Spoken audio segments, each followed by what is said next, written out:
৪ August শুরু হয়েছে ২০২৫-২৬ অর্থ বছরের জন্য অনলাইনে ই-রিটার্ন দাখিল কার্যক্রম। তবে অনেকেই জানেন না ই-রিটার্ন কিভাবে দাখিল করতে হয়, অথচ এটা অত্যন্ত সহজ করা হয়েছে সবার জন্য।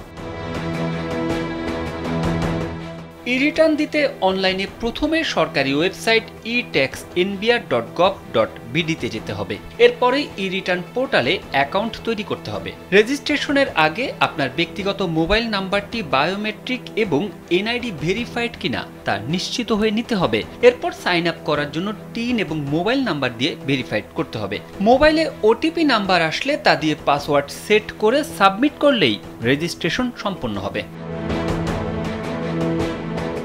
ই-রিটার্নের জন্য সাবমিশন মেনু থেকে রেগুলার ই-রিটার্নে ক্লিক করতে হবে। যথাযথ তথ্যাদি পূরণ করে হেডস অব ইনকাম এবং অন্যান্য আয়ের উৎস চেক বক্সে টিক দিতে হবে এবং সেভ ও কন্টিনিউতে ক্লিক করতে হবে। এরপর আপনার জন্য প্রযোজ্য চেক বক্সে টিক দিয়ে আবারও সেভ অ্যান্ড কন্টিনিউতে ক্লিক করতে হবে।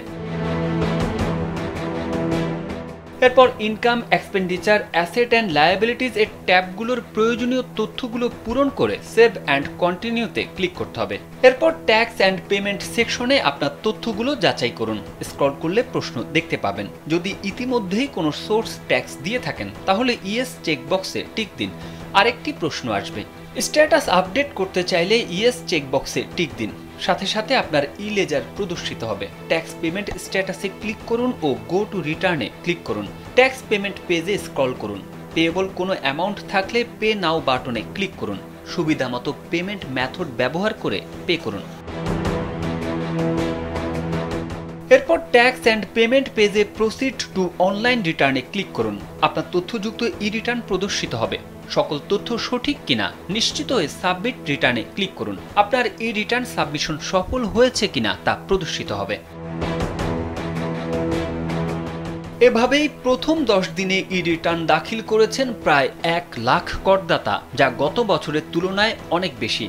এনবিআর জানিয়েছে প্রথম 10 দিনে ই-রিটার্ন দাখিলের দৈনিক গড় সংখ্যা গত বছরের তুলনায় প্রায় 5 গুণ। তারেক আহমেদ, কালবেলা।